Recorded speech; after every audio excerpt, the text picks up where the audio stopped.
In terms of the finance, you can say it's a joint venture between myself and the company, I mean, between Mars Drinks and myself. It was actually part of my package when I started.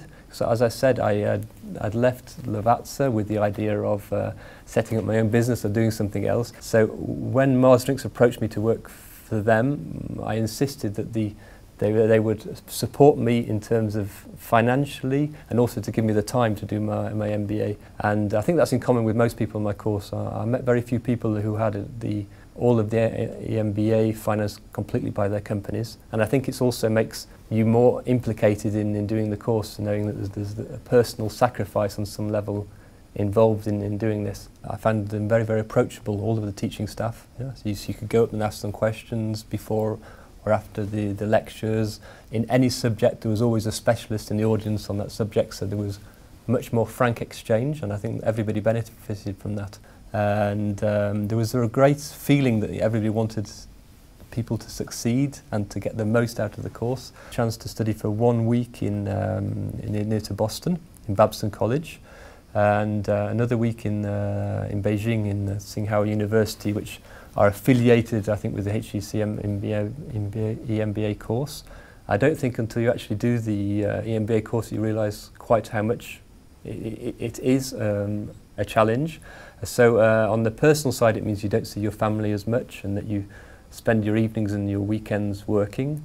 Mars Drinks, seeing as they was part of my package, they supported me. It's a constant battle to keep the HEC time free.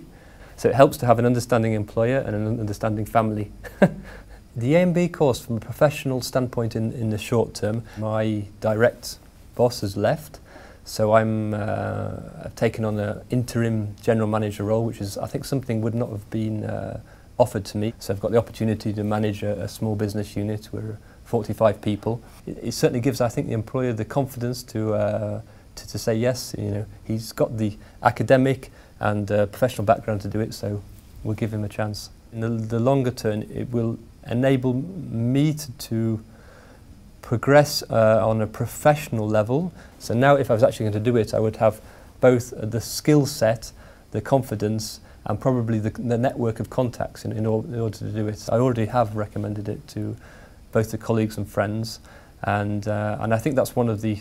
In terms of relationship we established with the other participants, because generally there was a great cohesion within the group.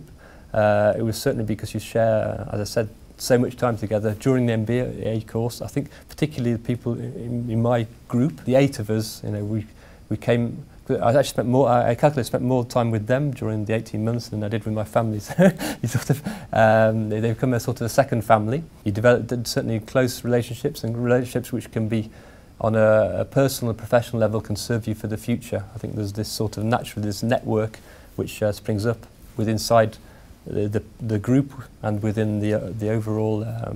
The more you know, the more you dare, the HEC motto. What I feel it means is that by going to HEC, you gain both the experience, the knowledge, and also the confidence in yourself in order to do more in the future.